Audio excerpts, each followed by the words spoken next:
Hello, hello, hello.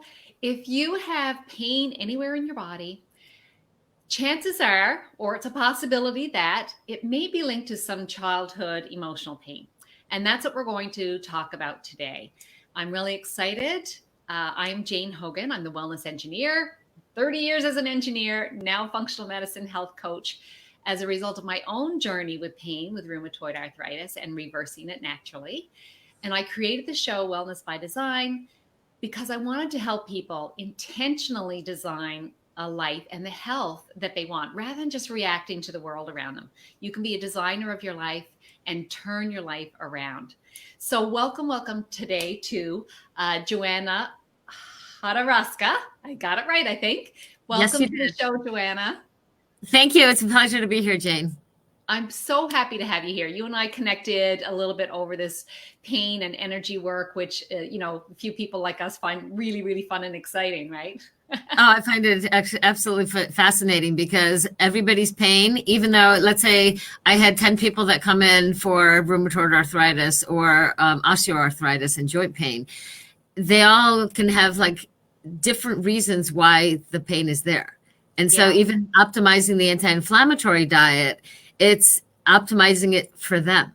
Yes. Yeah. So there's very much a personalized part, but what we're going to talk about today and the emotional part, that is the part that I find so fascinating because those childhood issues, the way that we process them, that's the fun part, is to uncover it and let it go.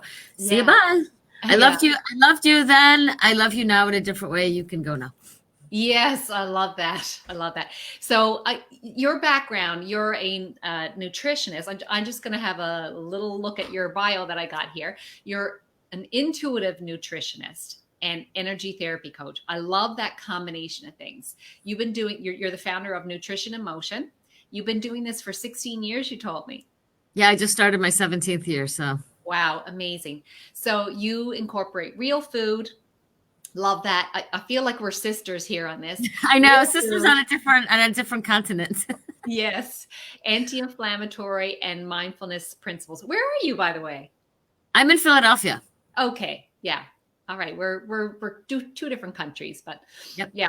So Across you the pond. incorporate all of these things, mindfulness principles, so you can master your body's own unique needs, and you help people explore their response to stress and emotional injury from childhood. So that's really what we're talking about today. I'm really excited to have you on to talk about this. So most of us come into the work that we're doing because of our own personal experience, right? So do you want to share a little bit about your personal experience that brought you there? So my first work was actually in sales, and I was in chemical sales, and it was, I was a chemistry major. I had taken a course in nutrition and just loved it, but it was so far along in my schooling that I'm like, yeah, I'm just going to continue being a nutrition nerd and complete my chemical degree, So I was in chemical sales for, I don't know, a long time, almost 20 years. And then I had adrenal exhaustion. And it's the adrenal exhaustion path that's when I really first learned that the body can heal given the right tools. And nutrition was such a huge part of it. And it wasn't until about 6 or 7 years later that the opportunity came for me to start my own business. And then I started my business doing exactly that. Well, in that process, I degenerated a hip. And that was 7 years ago. Now I'm actually doing the same thing to the other one, but I'm going through a different pathway. But that is when I really perfected the anti-inflammatory plan. And I know that there is a connection between the food and the pain. It's a direct correlation. And even that is, based on each individual. But in the process of all that, I also came across this new system called the Path to Heal. And it is that's the emotional work that I do. It's really to help reframe situations and those childhood experiences that we had that we felt traumatized ourselves. And that energy stays in our body. So with my hip, a couple of years ago, it just started hurting from no place. And I thought, well, what the heck? I know I injured it like 2 years ago, but this is really ridiculous. And that was my body's way of saying, hello, this good enough plan you're doing isn't really good enough. You need to delve into all that emotional stuff because you got a lot of that emotional stuff. The body's always talking, right? The body is always talking, and we're not taught to interpret what that talk is. And pain is just a messenger so that we can look deeper into the aspect. It could be an imbalance of how we process the experience. It could be a spiritual disconnect where you're not really aligned with your purpose and you're fighting against yourself because your mind is telling you I should be, and your heart saying, no, I want something else. Yeah. And it was through this whole experience that I know firsthand that all those criticisms in childhood I took on personally. And I also had a twin sister, which then the comparisons and the criticisms, like, why can't you be like your sister, were really, the way that I processed them were damaging. And it caused me to actually fight against who I really am. Yeah. I've always thought about that for twins, how difficult it must be for the comparison going on all the time. There is a comparison, and I think part of it is not just the twins, but it's the family dynamic. So your parents, they're two entities. It's not that they don't love you, but they may not be able to show you the love that you need at the time that you need it, the way that you need it. Mm-hmm. And then you're too young to actually understand that you need it in a different way, and you can't ask for what you don't know you need. Yeah.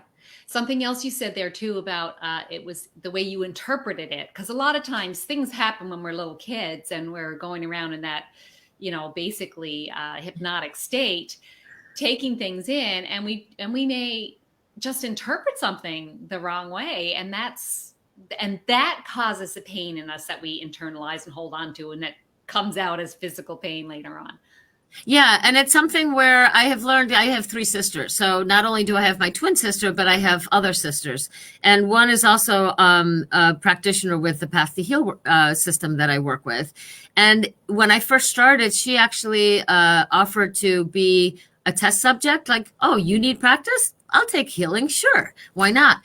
And that's when I really realized that, we were at the same kitchen table. How come I didn't even process that the same way, and you took it as something offensive, and vice versa?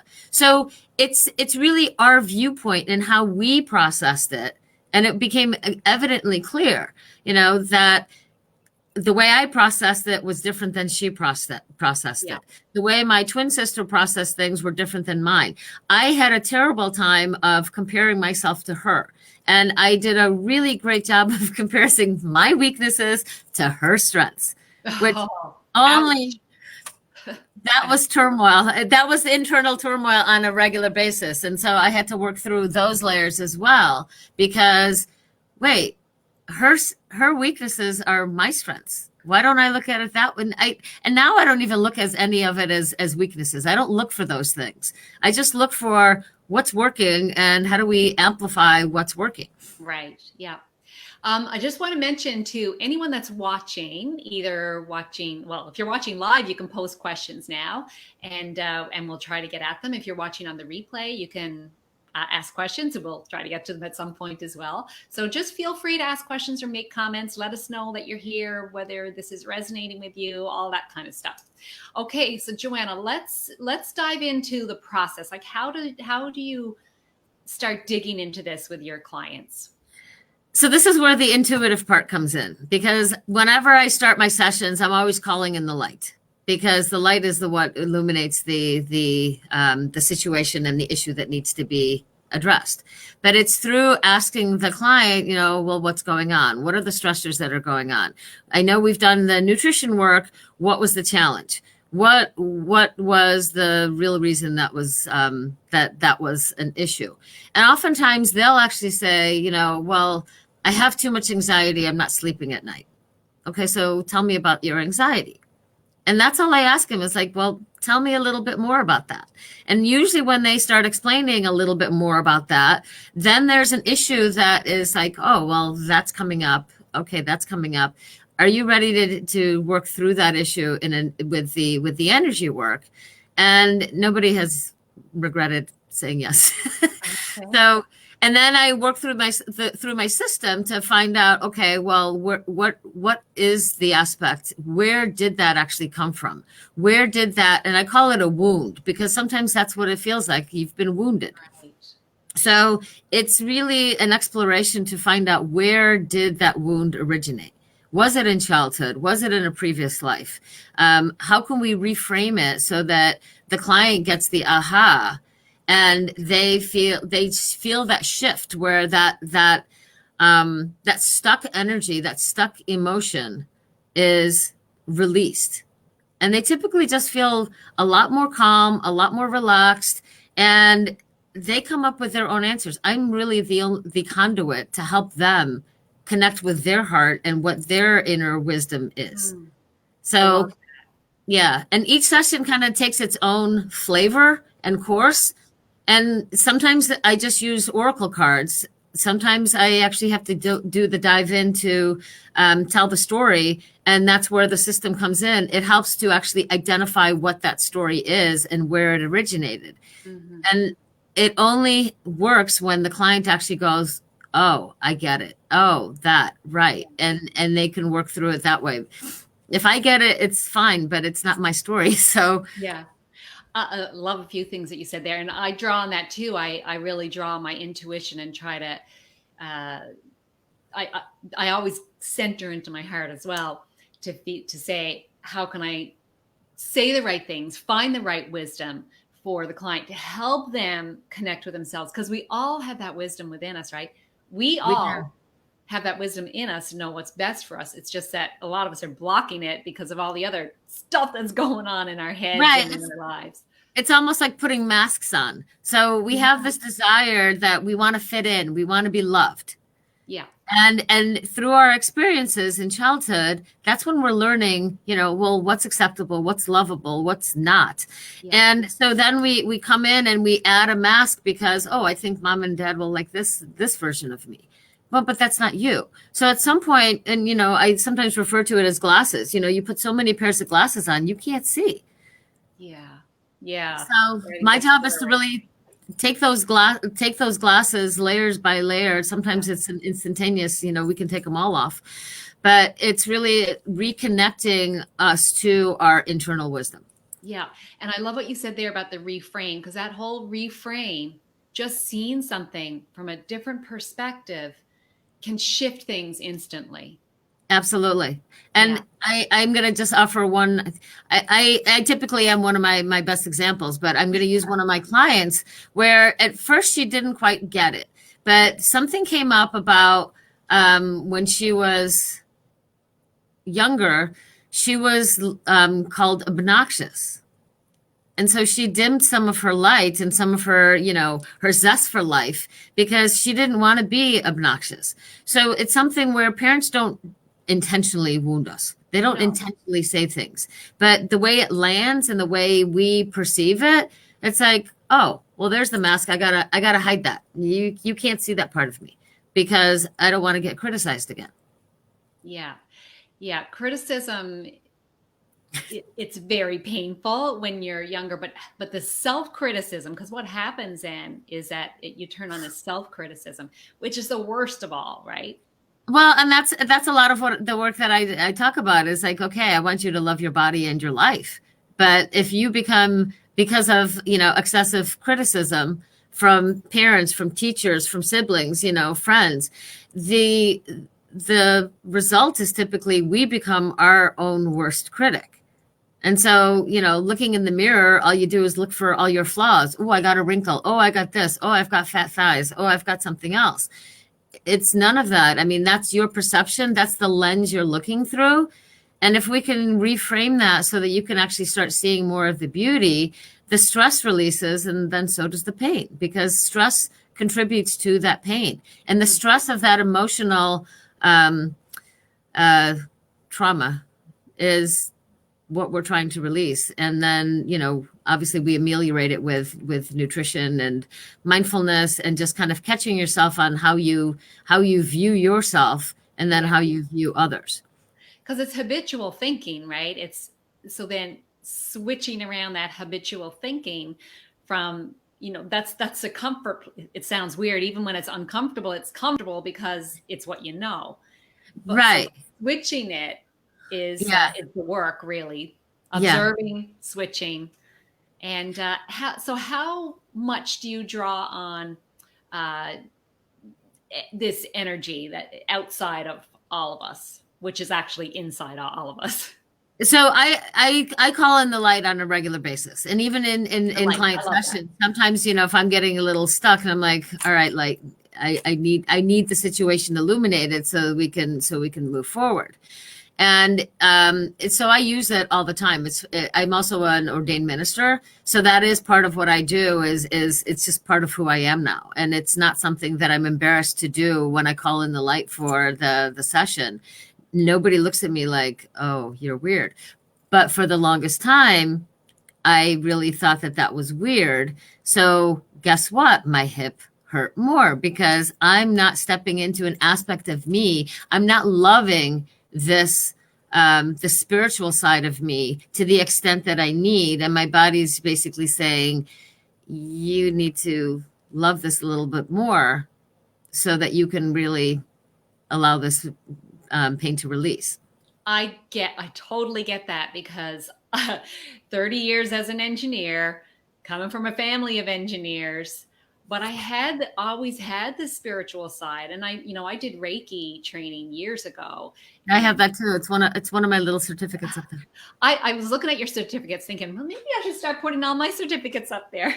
Why not? But I wasn't embracing this side. And even now, like I still am working on how to express myself and the spiritual side that I believe is the key to healing. Because I believe ignoring that stuff, ignoring who I was, this self-criticism, all of these things were what led to my pain. And I see it over and over again with clients and their physical pain. There's definitely the emotional attachment, or it is an attachment that's creating that we want to detach from. Yes. Joanna, do you see particular patterns with particular types of pain? Or Yes and no. I mean, with every kind of pain, the anti-inflammatory diet works wonders. The emotional component is the other thing because stress always makes every issue worse. Yes. So that's the common link is the stress. And I know, I see it too. And the stress is typically coming from those suppressed childhood criticisms and those experiences where, we don't feel worthy of who we are. We feel that we're not enough. We feel that we are barking up the wrong tree. Children are meant to be silent, so then we stay silent. But then that's actually kind of digging a hole and burrowing through the body in different ways. Mm-hmm. So, the emotions, even though a lot of people don't, the medical community doesn't really register emotions as a thing, even though in 1997, Kaiser Permanente issued a study where they studied, I think, like 17,000 kids and adults. And it was all about the adverse childhood experiences. And how your health is affected. The more of these experiences that you have, the more likely you're going to get cancer or cardiovascular disease or have obesity or have, certain addictions. Yeah. And these are all based on these 10 areas that they chose for the childhood, adverse childhood experiences. Criticism isn't specifically one of them, but in a way, criticism is emotional abuse. Yeah. Yeah. What I found interesting when I first heard about the ACE scores and the adverse childhood events was that they don't even have to be that severe. Like, I mean, obviously, when a child is exposed to quite a severe adverse event, a death of a parent, that's an adverse, really severe adverse. Yeah. Event. Or abuse, severe abuse. But it doesn't have to be even that severe because it's our interpretation of it. Right. So even like I would say I had a pretty good childhood, but then I had a few things and had some criticisms that stuck with me. And maybe it was because I was, a more sensitive child. And so Yeah. I hung on to them a long time. Well, and oftentimes I would be pissed off at the fact that I was a sensitive child, but I was a sensitive child. And Yeah. my twin sister, even up to a few years ago, would be, experiencing some of my things differently because of how she interpreted it in childhood. So then we clashed, and it wasn't pleasant.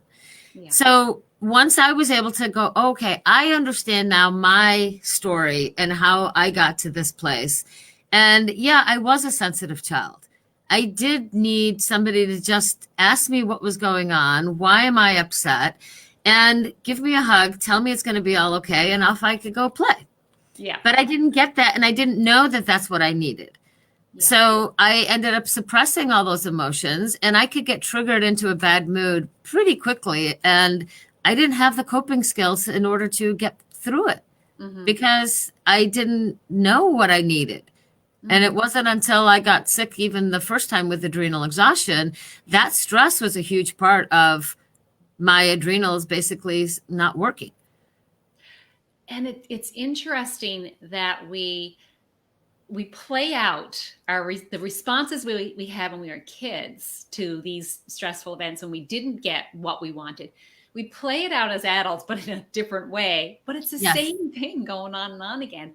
Absolutely. It's so interesting when you can shine a light on this for, like you do it for your clients, I do it for my clients, shining a light on these things to realize, oh, that's what that was. It was just a response. I can change my response. Right. And even recently I had realized I got pissed off at my twin sister, and she, when people push your buttons, I always say that's because you're exposing your buttons. That's still something that you're allowing to happen because we haven't Right. we haven't healed those emotions. We haven't worked through them with love, compassion, and understanding.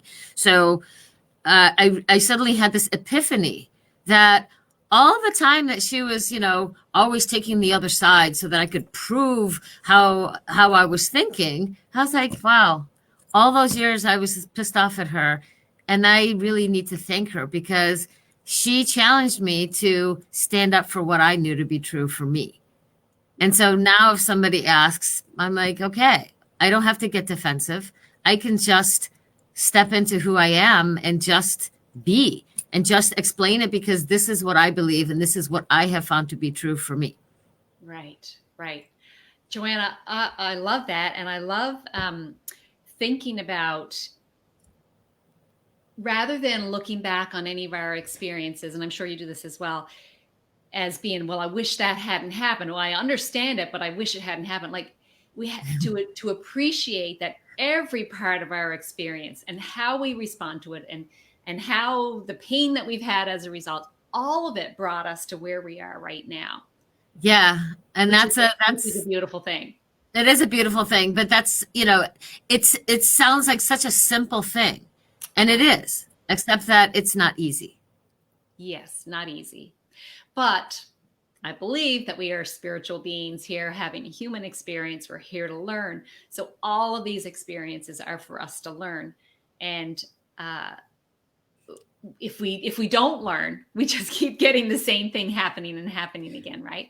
So absolutely. Yeah. And I have that same philosophy. So I couldn't have said it any differently. Yeah. Because we are souls having a human experience and the emotions are part of who we are. So it's not about banishing the emotions, banishing the ego. It's about looking at it from a standpoint of, okay, if I'm experiencing this again, I must be looking at it incorrectly. And maybe there's a different, or not even giving yourself that demotion, so to speak. It's really saying, okay, maybe I need to look at it a little bit differently so that I can see a different angle and see this as, okay, this is how I need to do it because the way that I have been hasn't really worked to my advantage. It hasn't helped me love me more. It's actually helped me to love me less. Right. Oh, that's so nice. I love that. Yeah. So it means there's still more for us to learn. There's still more for us to learn in this. Well, love is the answer to everything. I agree. Yeah. So it's about, and really when I'm working with so many of my clients, it's about loving self and really allowing yourself to trust that you are on your path, and everybody is on their own path. Love yourself where you are. You know, if you don't love that part, we just work on things that do bring you joy so that you can step into that realm a little bit easier. Because as you bring in more joy, you experience more joy. If you can look for those things that bring you joy and things that bring you happiness, and then you experience more happiness, and then the dark stuff doesn't have any place to reside. You know, they'll bring in the light so that the dark dissipates. Right. So the more I found this in my own journey, and I see it in my clients, the more we can create those moments of feeling the light, and the longer we can sustain it, the less of the other stuff. So we just need to string together more and more. It's like pearls on a necklace, and have them, more often and closer together. And eventually we've got this beautiful strand that is mostly light. Right. Yeah. And that is what it is. And it's really just helping clients get out of that ravine that they fell into, and assist them in getting a little bit further away from the edge of the cliff. Mm-hmm, mm-hmm. And that was one of the things that helped me through adrenal exhaustion is, as a competitive athlete, I had to get competitive about my healing, but I was always just dancing with the edge of the cliff. Yeah. And I really like the way you blend this together too. It's, it's not all about the emotions. We have a physical body that needs to be supported as well. So we can't just, put crap in there and expect it to run well. We still need to look after this vessel that we've got and give it the best that it can. Especially when you're healing, you need to give it the ultimate best. So we do need to do the nutrition side as well, and all the other stuff, the fresh air, the movement, sleep. Right. And all those things. And it's finding that balance, when you're actually going through a stressful period, that's when you actually have to do self-care a little bit more intensely. It might not be an hour of yoga or an hour of biking or an hour of whatever it is. It might only be that you have only enough time for half an hour, or maybe even 20 minutes. But that's your commitment to you so that you can ground yourself, do something loving to you so that you can show up in a better version of yourself, so to speak. Right. Yeah. Love that. Okay. I know that you've got I know that you got a gift that you want to give to our listeners, and thought I had it, but let me see. I think I have the link right here. So why don't you tell us a little bit about that gift that you want to give to our listeners? So the gift I have is actually I don't know if I would call it an ebook because it's only 2 pages, but it's 5 steps to ease emotional triggers. Okay. And it's really something that everybody can do on a regular basis. And it's not that you have to go through every single step, but there may be a couple that resonate with you more than others. And I find that, I'll just go over it really quickly. The first one is to be aware of the emotional trigger. Be aware that when you suddenly start reacting, the first question that you might want to ask is, well, why am I being triggered by that? Why is that a trigger? And then that allows us to really kind of take that step back and potentially see that other viewpoint. Because that's when we step back, then that childhood memory may come back and go, oh, okay, maybe I need to work on that, and work through that with some love, compassion, and understanding. And then just step 2 is really just to acknowledge the emotion and acknowledge the situation. And it's not about accepting it. It's just acknowledging, what, this just happened. Now I need to, I'm not happy about it, and that's okay. We don't need to be guilty, but if you are, you can resolve that part. It's not a end all be all situation. We can always work ourselves out of the situation as we embrace love. Okay. Love for ourselves, love for the situation, love for the other person, even though they triggered us. Right. And then Okay. the third one is to learn how to basically ground yourself and connect with your heart, because your heart is where the wisdom is, and that's where the light is. So as Love. we expand the light, the situation becomes lighter and the answers become more apparent. Beautiful. Love that. I do a lot with heart focused breathing. So that's perfect. Yeah. So that's 3. What's number 4? Number 4 is to release the trigger, and give yourself grace so that you can fill the wound with love for yourself and who you are. Beautiful. Beautiful. And there was 5, right? Was it, or 4 Right. or 5? Okay. 5. So One the more. 5th one, after you do all that part, because there's ABCs in each one of these, then the last one is to respond calmly, because that usually we react. Right. And we're all, because we're in that place of we've been triggered, we're reacting, but we can respond from a place of love sometimes after we've done these other steps, so that we can actually express what it is that we need and what it is that has just happened, and really express what it is that that happened and how we processed it, so that others can understand us better, and so that we can understand ourselves better. Yes. Yeah. So this is the link to go pick up that gift that Joanna has for you. I love that, Joanna, because what you're doing in those steps is creating a little bit of space. So instead of doing that reacting, you're creating that space to observe it, notice it, forgive it, and then react in a different way. Beautiful. Yeah. I love that. Yeah. Okay. And when we can respond with love, then we diffuse the situation, even though, the two people might be bickering at each other. If you can just do that simple breathe in through the nose, get yourself grounded. Sometimes it takes 3 to 7 times. As you get used to it, you can do it in 1 or 2 breaths and be fine.